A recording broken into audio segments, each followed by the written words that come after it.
Well, thanks so much for joining us today. And as folks start to filter in, it's it's really great to be with you, albeit virtually still.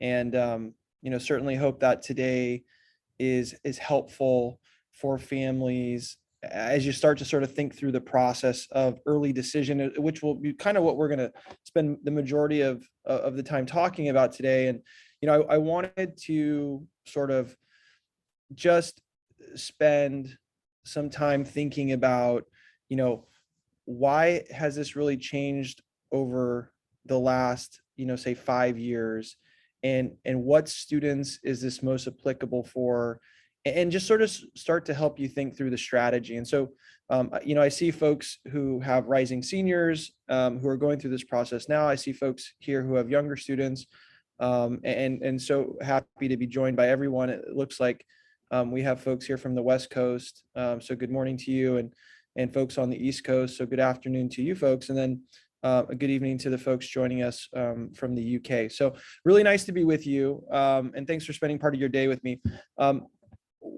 Let me just sort of give you a little bit of the context of what we saw last year, which isn't super surprising given the nature of COVID and the test optional landscape that we find ourselves in now, which basically says that the vast majority of the 3,000 or 4,000 four-year universities in the United States went test optional, meaning that if you wanted to submit a score, you could, and if you didn't, you didn't have to. But what we saw is an increase in the number of students applying to college, four-year universities, and just the number of applications. And the Common App last year received over 6 million applications. That's an 11% increase. And when you look at schools like UCLA and Berkeley, who received over 100,000 applications, and even schools like Duke and Penn, 50,000 plus applications for a highly selective university, that's that's an incredibly large number of applications in which a university has to read and understand and put context around. And what we've seen is that it's not really going to change for this coming cycle, right? Test optional is still here.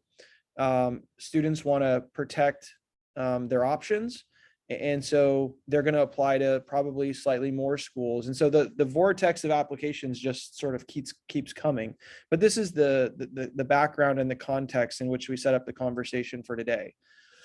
Let's talk a little bit about the application types, and these will be terms that you most likely have heard, but sometimes the vernacular gets confusing. So early action is non-binding. It's generally a due date of around November 1st, in some cases November 15th. And basically you can apply as a student, you can apply to as many early action schools as you sort of see fit.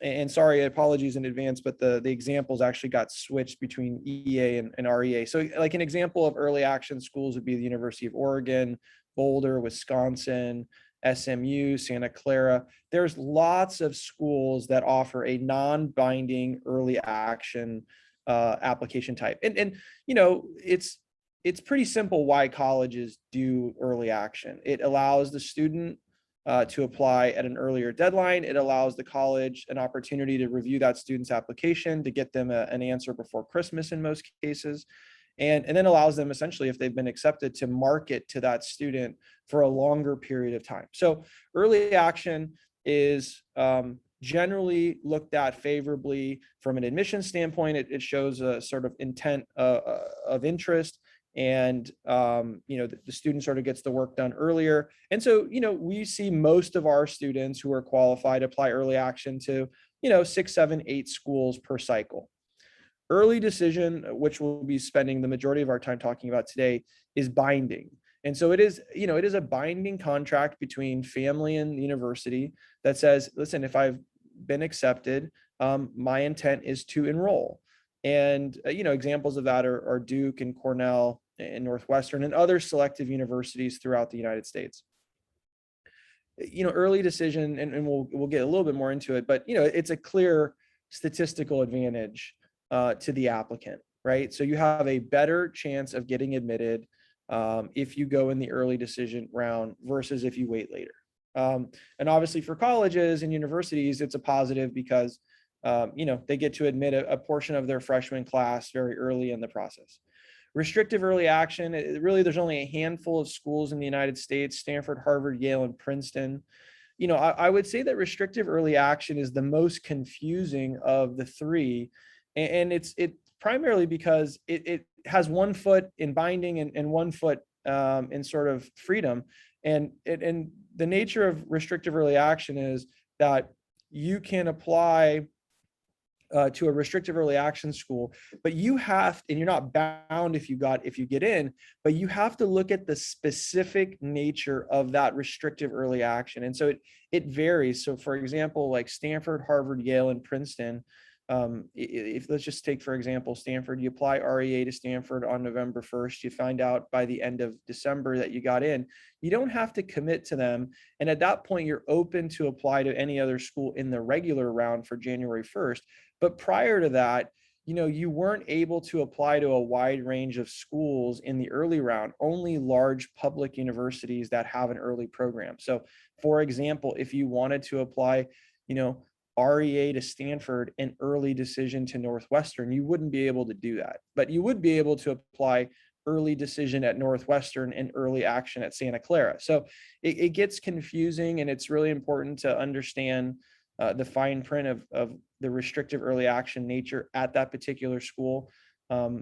Schools like Georgetown and Notre Dame also have restrictive early action and restrict where you can apply. And in their case, they don't restrict between public and private. They just say you can't apply anywhere early decision, but you're open to apply to any schools that have early action.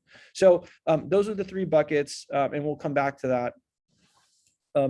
Let's talk a little bit about the profile candidate, the candidate's profile, and like who applies early decision. Because, I get a lot of phone calls and a lot of emails from families across the country saying, I have a student, they'd really like to apply to X early decision, is this a good strategy? And, sometimes you have to take a step back and you can't look at the numbers in a vacuum. You have to consider your specific student's profile. And so, typically ED candidates have their testing done by the October test date. In some cases earlier, but there's certainly kids taking exams in September and October. But you really would like to have your exams completed in the early part of the fall. So not counting on, for example, a December test. They have a competitive GPA for their high school. They understand the binding nature of early decisions. So, if they get into Northwestern, if they get into Duke, they understand that that's where they're going to go. And for a lot of kids, especially during COVID, where they haven't been able to travel and visit schools as often, that can be a sticking point for a lot of students. And I think that's something that we have to be respectful of and understand, while also acknowledging that the statistical advantage of applying early decision is pretty compelling. And the idea that they're willing to commit without knowing the other school results. And so what I mean by that is, in many cases you will find out early decision results prior to the other schools notifying you of their results. And the nature of early decision is such that once you're accepted, you have to enroll, and this is the other big and you have to pull out your applications from other schools that are pending. And sometimes folks don't do that. Sometimes folks will say, we're going to keep our applications in play at other schools. And, while I've seen it go both ways, where the ED college doesn't find out about it and there's no real issue and the family just wanted to see where the kid got in, I have seen other opportunities where the school has found out and they've said, hey, listen, if you don't pull your applications per the agreement, we're going to void your offer. So the intent of early decision, once you're accepted, is that you will enroll and that you will pull all of your pending applications. And some kids, again, have a tough time with that. And then really, early decision is for students who have selected a top school and that top school offers early decision. You don't apply ED unless you really want to be somewhere.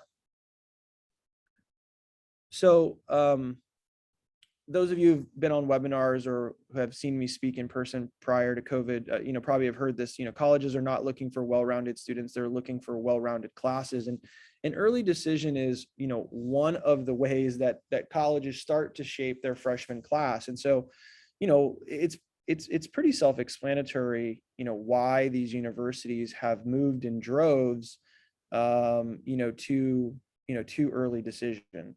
One, it is the ultimate show of demonstrated interest, right? So, a lot of people say, should we visit the college? Should we do an interview?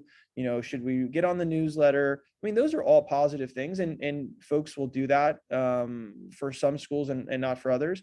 But if you apply early decision, that's the ultimate demonstrated interest, right? You are basically saying, I'm committed to your school if you accept me. It removes the yield issue for universities. So when they make an offer, the question of yield is always something that they're considering. If we accept 10 kids, are 3 going to say yes to us? And that has real budgetary implications for universities. If they miss their yield, they can be in trouble financially. And that also will then limit the ability for them to give, financial aid or discounts in other rounds. And so, they are trying to ascertain, how many students will we get in the early round who will be full pay students. And so we can, hit our budget. And, this is, sort of their way of locking in a large portion of their freshman class. We'll talk a little bit about the stats around that in the next couple slides. And, like I alluded to earlier, this is early decision is a budget financial decision for a university. By offering early decision, it allows them to really hit their goals in December versus May 1st. So they will have a lot more flexibility in their admission rounds and in their selections, because, in some cases, these schools will have allocated 50 or 60% of their freshman class. So they'll know how many full pays and the geographic distribution of those students. They'll understand the major distribution, and they'll understand, sort of the ethnic and racial diversity of their class, and then be able to become hyper selective in the regular round, knowing that, half of their class is already gone. So from a college perspective, this is a win-win. From the student, it obviously is a beneficial way statistically, but it does come with some, with some potential caveats. Listen, the numbers are clear across the board. These are 7 examples, but I could have pulled 30. In every case, early decision has a higher acceptance rate than regular or early action. And so, you look at, for example, like a Boston college, and you say, hey, I'm a strong student from my high school. I've got a 33 on the ACT, and I'm really considering Boston College as an option. And then you look at that, almost 40% of their early decision round, and that will give even the most ambitious student cause to say, wait a second, if I could go early decision and lock in a great school like Boston College, that's a pretty compelling opportunity. And even at places like Brown and Columbia, where in the Ivy League, we're now seeing regular sort of low digit acceptance rates, 3, 4, 5%. And at Brown, they accepted 16% of their early decision pool last year. That's a significant swing. And Dartmouth, same thing, 21%. So if the student's profile makes sense, if the schools they've identified offer early decision, these statistics essentially back up the strategy that going early decision, when qualified, can be a really successful strategy. We talked a little bit about the percent of the class being full in early, and this gives you a perspective. Okay. They're not filling 20 or 30%, of the pie.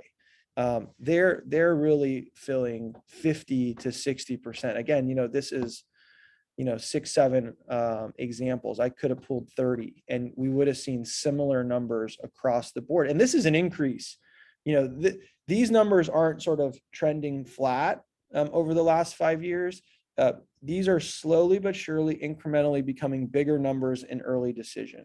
And so I think, the one thing that, I think the one thing that, you have to consider is, if I don't apply early decision and I decide to go into the regular round for whatever reason, I'm going to assume that half the spaces are gone. And now I'm going to assume that the applicant pool is 5 to 6 times larger. And so then the question really is, how do I stand out, from that group of applicants, knowing that the numbers are a little bit more daunting. And so obviously you can't apply everywhere early decision, but the early decision choice is an important one. And one of the things to think through here is that you shouldn't use the early decision chip for the super reach. And so let me just give you one example. So, if a student, let's say, was a B average, 3.0 student at their high school, scored, let's just say on the ACT, the equivalent of like a 26 or 27, on the SAT, on a 1200 or a low 1100. And that student said, well, listen, I know that I have to be reasonable with my choices in terms of the types of schools I'm looking at, because I don't have sort of Ivy League or selective university criteria or accomplishments. But why don't I just apply early decision to Duke? Like, why don't I go for it? And, on one hand, the thought process might be, well, it's a throwaway. Let's just go for it. There's a low probability chance that it happens. But, like, what's the harm in it? And, my response to that would be, it's not a low probability. It's a 0 probability. Like, that student with that profile is not going to get admitted, even though they're going early decision. And what I would sort of argue is that, that student might, if they went early decision, have an opportunity to get into, a strong university, for example, like a TCU or an SMU or something in that category, if they go early decision. Because if they don't go early decision, then it's probably not a certainty that they'd get admitted in the regular round at one of those universities. So you want to use early decision to help move the needle, but it has to be a reasonable distance. And so the way I look at it is, you're reaching up on the bookshelf, but you're not stretching beyond the bookshelf and trying to touch the ceiling. And, I think these are, unfortunately, just the conversations that we all have to have with our students today, is that, we want them to be ambitious and we want them to go for it, but it needs to be within reason. And early decision is just one tool to do that. So a lot of my students, they'll say, Billy, I don't, how do I think about this process, right? Like, how do I make this decision? And so I've sort of walked them through these 3 decision trees. And, one is, okay, should I go early action? Am I qualified to apply to that school? Yes. Do I have a high interest in attending? Doesn't mean it's my top school. Doesn't mean I really have to go there, but I have an interest in attending that school. Will my application be ready by November 1st? And would I like to know earlier in the process versus later? Okay, so if you sort of check all those boxes, early action can make a lot of sense. Early decision, is this school your top choice? Will you go there and will you enroll without question? Are you not applying for financial aid? And so, this is a real issue. If you're going to apply early decision and you want to put your best foot forward, you should indicate that you are not applying for financial aid. Schools will tell you that they're need blind. And, I will tell you that, in practice, that's just not the case. Like, these schools are very focused, especially now with the budget hits that they took during COVID. They are very focused on who's a full pay and who's not. You understand that this is binding, meaning you're not thinking of ways to wiggle out of it, on the back end. Can you get out of it? Yes. Yes, you can. Is it difficult, confusing, and cause problems for your high school as well as for you as an applicant? Yes. So, this really has to be like, I fully understand that this is binding. And, if I get in, I'm going to go, and my parents are supporting me in that decision, and you're qualified, right? You don't apply somewhere early decision if you're clearly not qualified. You want to make sure that you've hit the key metrics to sort of be in the pool. And then restrictive early action, again, sort of, the ones that we talked about, like, Stanford and Harvard, Yale, and Princeton, which are the four that offer it, most traditionally, is one of those schools your top choices. Are you highly kind of engaged in that school? Are you qualified with an institutional hook? And what I mean by that is, are you an athlete? Are you a legacy? Because a lot of people will say, well, hey, can legacy help my student, get in? And the answer is, it can help, but it can hurt. So for example, if my son, wanted to apply to, whatever, Northwestern, and I had gone to Northwestern, and, he doesn't apply in the early round, the legacy is probably a positive, right? And it's like, oh, hey, he applied early, the dad went to school here, the dad's been involved. Okay, that's a positive. But if he doesn't apply in the early round, and he's a legacy, the Northwestern folks are probably like, well, wait a second, your dad went here, you're a legacy, you had the opportunity to apply early, and you didn't. So, it probably works against you at that particular school. But, because you are restricted in restrictive early action to applying to a large group of schools in the early round, it's a big risk. Because it's very plausible. For example, let's say if you applied restrictive early action to Harvard, and you didn't want to apply to Michigan or Virginia in the early round, which are two of the common large public institutions that you're allowed to apply to. You could apply to Harvard. That would be the only school in the regular round, and you could get deferred. And then so in December, you're going to have 0 acceptances. And so you're going to go from December to the end of March until you hear back from all of the schools. That hey, where are you going to college? And that's a long period of time to hear nothing. And so, I always tell folks that, like, okay, what is your compelling reason to get into a restrictive early action school? Like, what is it? What are the boxes that you've checked that you can say, okay, listen, I've got a good shot at this, and it's worth the risk.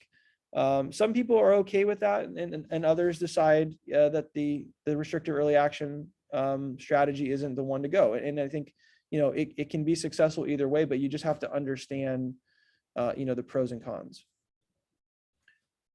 The other way I look at this and try to share with my students is this sort of idea of like the 3 buckets. And, I've alluded to it a little bit earlier, but like the first bucket is early decision. Okay. Let's make a list of all of the early decision schools that I would consider as an applicant. Let's just make a list of those schools.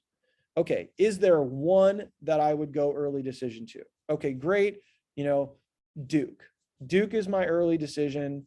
And so I've sort of crossed off all the other ones, and that is my early decision. And so bucket 1 is now complete. I've picked my 1 ED school. Bucket 2 is the sort of, I call the why not bucket.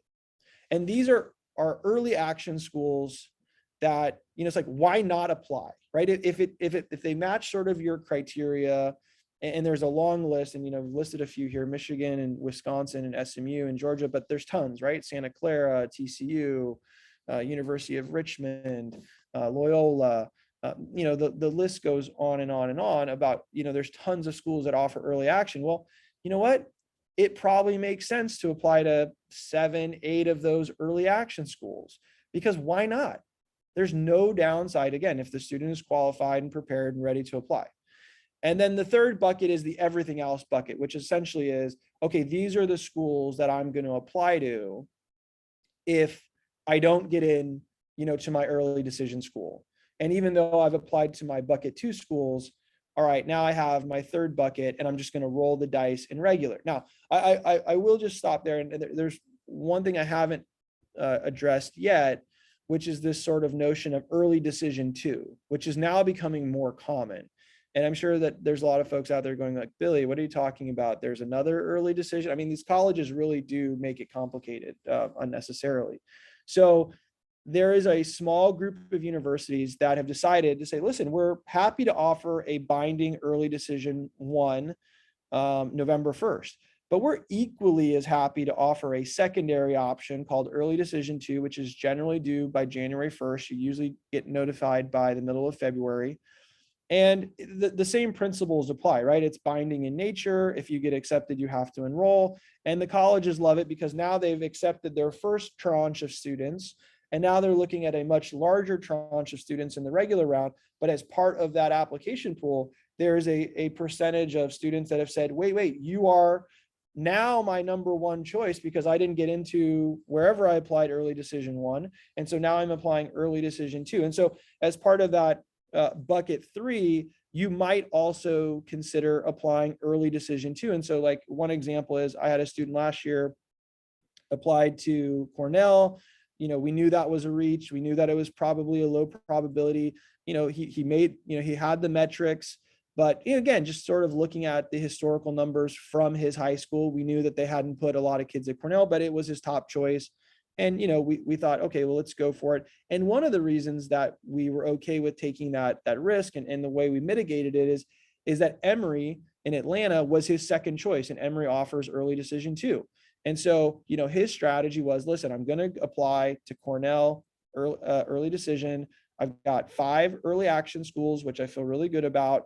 And if I don't get into Cornell, then I am fully prepared to apply early decision to Emory. That's ultimately where he got in and where he's attending. And so the early decision two sort of part of bucket three is now a real chance. The challenge is there isn't a large number of large number of schools that offer early decision two. It's probably 20 or 25 schools that would come up on the radar for most of you folks. So listen, short and sweet. Again, thanks so much for spending, part of your morning or afternoon or evening with us. And hopefully that, that sort of discussion was helpful. I'm happy to sort of address any specific issues. Please, feel free to email me, billy@esmprep.com, or reach out by phone or Zoom anytime. Always happy to be accessible to our clients and friends of the program. So, thanks again for joining us and wishing everybody a healthy and happy first semester back, and look forward to seeing you all soon in person. Take care. Bye-bye.